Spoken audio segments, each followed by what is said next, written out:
good morning, good morning, good morning na naman po sa inyo at magandang umaga naman po sa inyo lahat.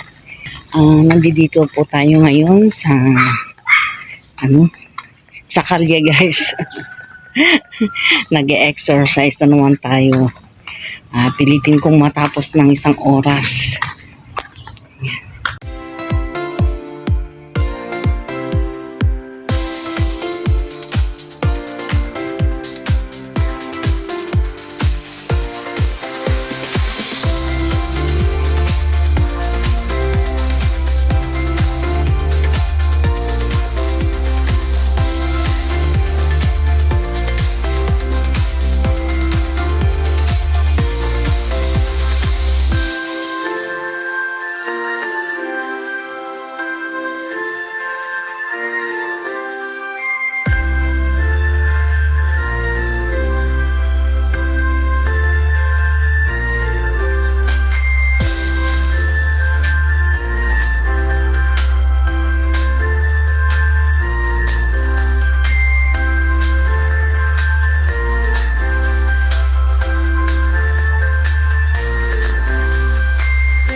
Talaga nilang gawing basurahan itong na to guys,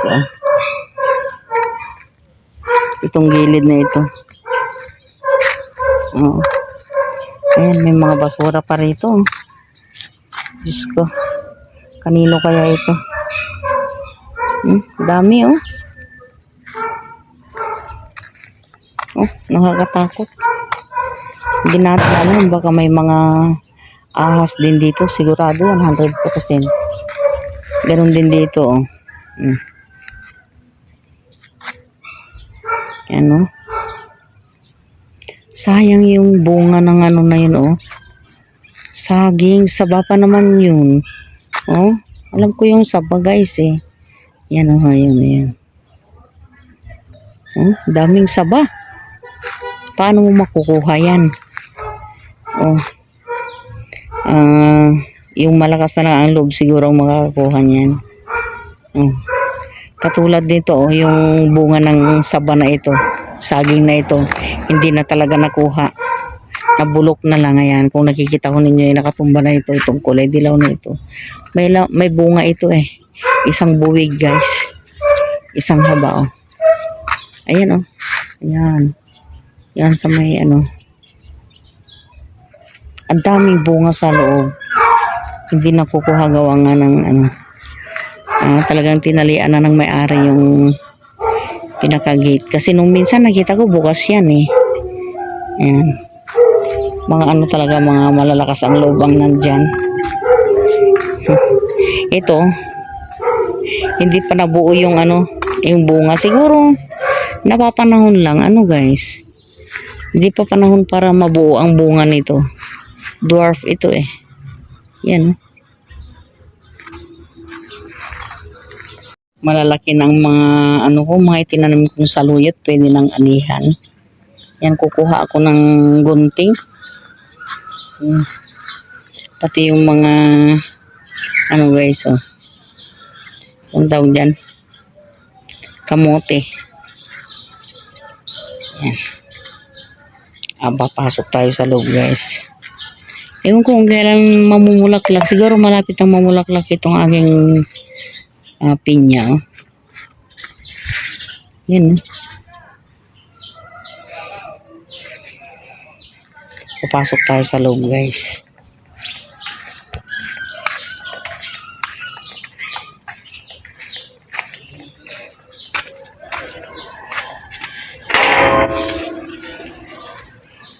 Laki na ng ko.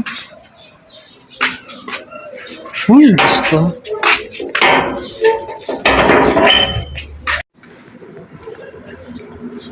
Papasok tayo sa loob ngayon.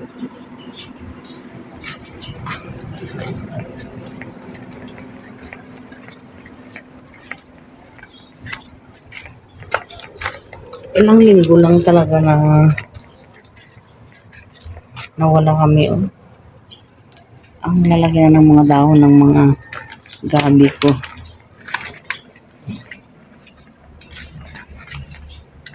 Ganun din yung mga saluyot ko rito.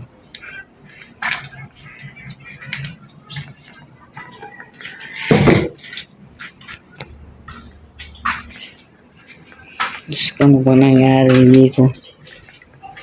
Nasira na yung aking tangke.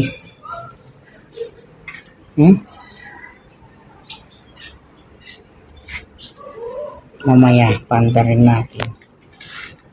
Ay, good morning na naman po sa inyong lahat. Magandang umaga po sa mga kaibigan ko po dyan. Saan man daw po kayo naroroon. Ayan. Happy Saturday po sa inyong lahat. Ito, magdi-jogging na naman tayo. Magwo-walking pala. Habang nagwo-walking po tayo, atin naman pong sisilipin kung ano yung mga nabago po dito sa lugar na ito na ating mga nilalakaran. Hindi pa rin ho nabebenta yung bahay and house for sale dyan. Maganda nga eh. Kaya lang ang nakakasira ko talaga dito yung daan. Rock road.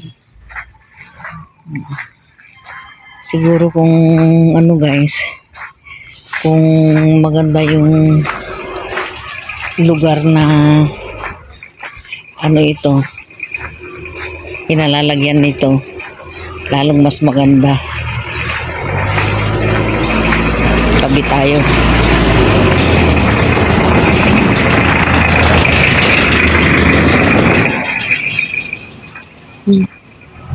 Marami-rami pa rin pong mga ano dito, hindi naayos sa kalsada. Andito po tayo ngayon sa may Prop 7 guys. Malapit kila Mang Toto uli. Ano dito guys, bakanting lote. Kataas ng puno ng ano, kainito. Siguro pag namunga ito madami.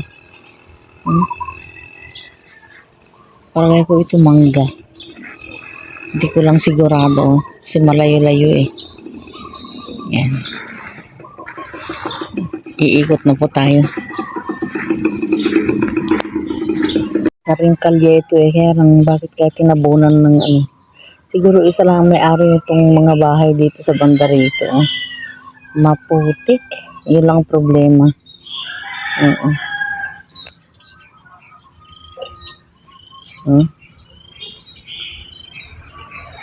Maputik ang kalsada.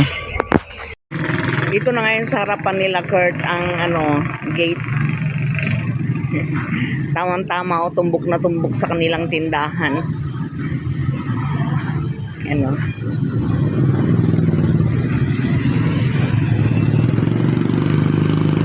Mas safe na yun sila dito. At bentahe din kay dun sa kila Kurt. Dahil yung tindahan nila tapat na tapat mismo nitong bagong gate. Yan. Tingnan natin doon sa unahan kung anong ginawa doon. Ay pwedeng doon ang entrance. Dito naman ang exit. Ayan, mas maganda. Ito pala yung ginawa nilang entrance, guys. Tapos doon naman sa kabila, yun yung exit. Maganda. Para hindi nagkakasalubong ang ano, mga pumapasok at lumalabas dito sa eskwelahan. Yan. Mas maganda ho ngayon ang ano nila guys sa dati. Nandito ako sa ngayon sa may harapan ko ng eskwelahan. At ito po yung flow ngayon ng mga sasakyan. Medyo matraffic ho. Yan o. Gawa ko siguro yung mga pumapasok ko dito na mga estudyante at mga teachers. Yan o. Alas 7 na ho ng umaga. Bayan po dito sa may harapan mismo ng ano guys, ng barangay office. Ang ganda ko ng ano nila. po yung kanilang clinic. Yan. Yan siguro yung janitor o naglilinis dito. Parang binabago nila ngayon yung ano nila, oh, yung court. Yan.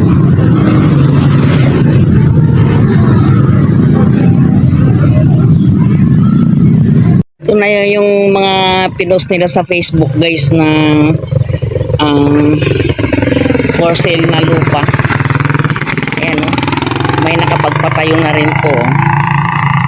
Ang bilis mo ng pangyayari, isang taon pa. Wala pa nga akong isang taon nang nakakaraan eh. Itong nasa unahan guys, ito yung 1 million per per cut guys, 100 square meter. Grabe. Hanggang dito lang sa may ayan o. Kung nakikita ninyo yung mga poste-poste na yan hanggang dyan. At timing na timing naman ho yung lote na yan sa may harapan ng eskwelahan. Ang ganda. Magandang tayuan ng mga tindahan ng mga pagkain. Ito ang purpose lang talaga ng may-ari nito talagang residential lang. Wala siyang balak na mag-business siguro. Ang laki ng cut ng lote niya oh. Yan, ano kaya ito? Maliit lang naman yung bahay niya, hindi naman kalakihan. Silipin po natin.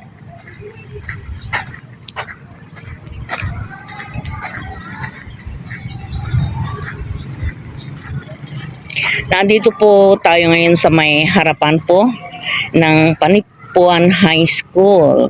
Yan. Dito tayo nag-walking ngayon.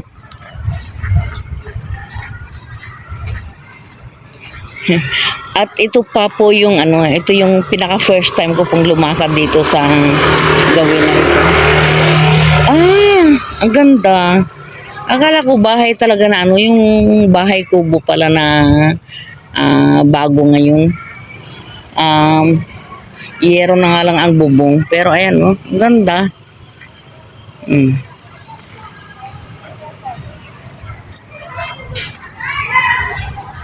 Yung pinaka backdoor po ng eskwelahan.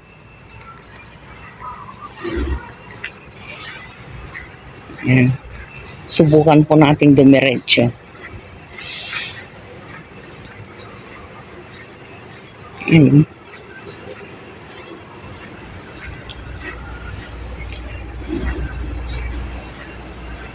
Nung araw uso yung ganito guys, yung mga pag may nag-donate o kaya gumagawa yan, nakasulat po yan, donated by Corlin Lozano. May mga sila. Ayan.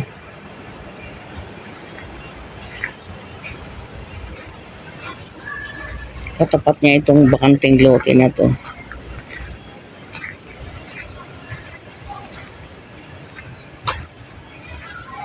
Yan ang back door niya. Siguro may dumadaan dito.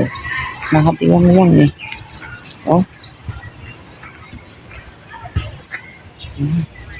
Ang haba nitong bakanting lote na ito. Siguro ito yung magiging naka-propose dito. Bakit ganito ang style parang daan naman. Ayun, maglalakad tayo. Diretso tayo guys. Cactus. Cactus yan.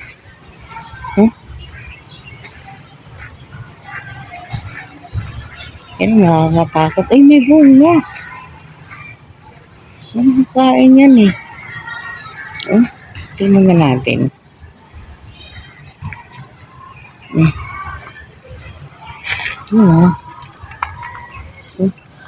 Kinakain ito eh.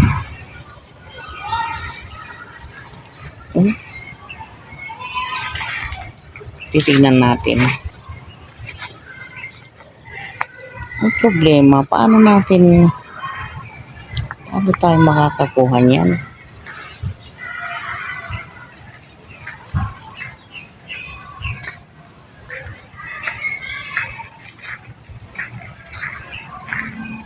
Bunga ng cactus.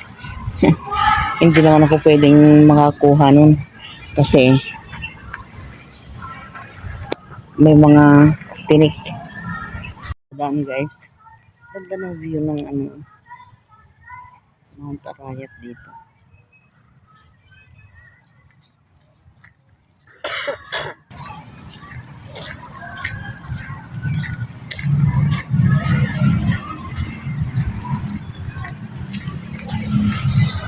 Ang ganda ng ano na yun, may aircon pa. Ano yan guys, ang style yan parang yung bahay kubo na imbis na nipang bububong yero. Makabagong sistema ng paggawa ng nipa hut guys. Yan, dito tayo ngayon dadaan. Ano pa ako napadaan ngayon? Hello po. Good morning. First time ko palang makadaan dito. Ano kaya? Saan kaya ako lulusot nito? Ayun, hindi ko alam kung papasok ba itong mga to, hindi.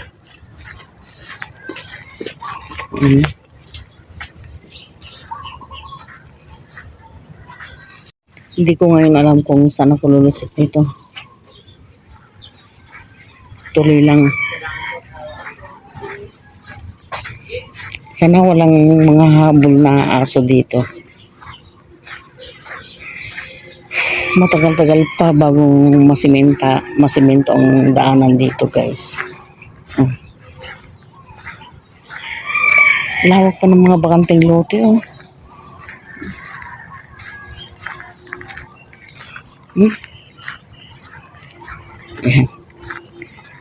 May mga dumadaan din siguro dito.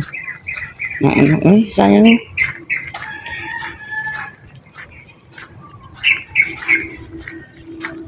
Ewan ko kung may sasakyan dito. Ayun. Tapos, kaya ko yung manok kalaban ko. Ang dami mga ano lang mangga guys. Oh. May mga bahay din pala dito. Siguro family. Yung nakatira dito. Ano kaya ito? Ang bodega. Siguro ano ito?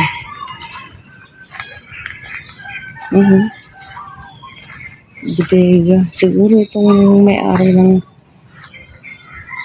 ewan ano itong bodega na ito.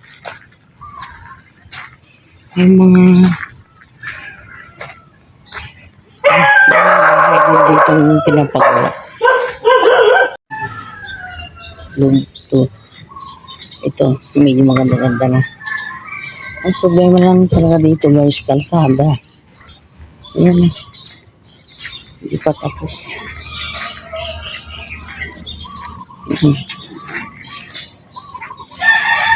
Hala. Saan kaya ang diretso ko nito?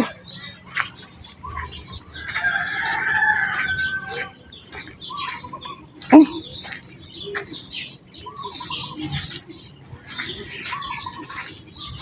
Nag-shortcut ako pero saan ang ano ko? Saan ang diretso ko? Sana dito na. May mga ano pa, lubak-lubak. Bahala na.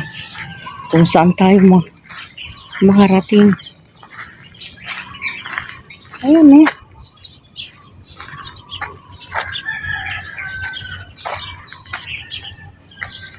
Saan kaya? Dito siguro.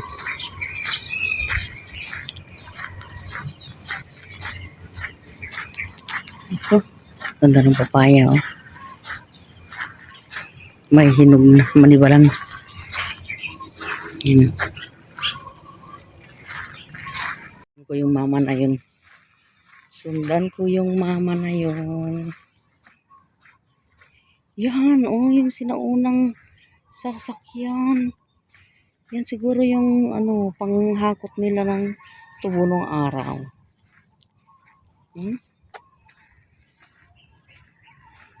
Yan.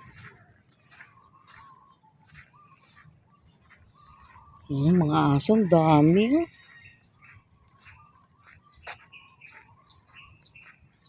Diyos ko, huwag naman sana.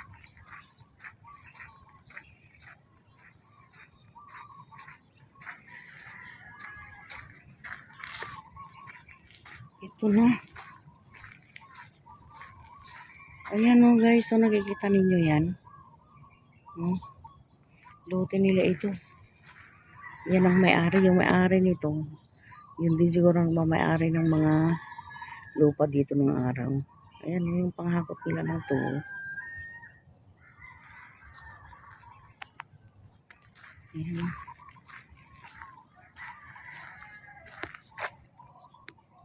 Ayan. Kita ninyo yan. May plate number pa. Ang sinaunang sasakyan na panghakot ng tubo. Matibay yan guys. Grabe ang makina niyan. Tignan po ninyo yung daanan niya ng usok oh. Parang sa Australia din. Ang na-discover dito ngayon guys. Sa paglalakad-lakad ko. Ayan, malapit na ako sa amin. Daming papaya oh.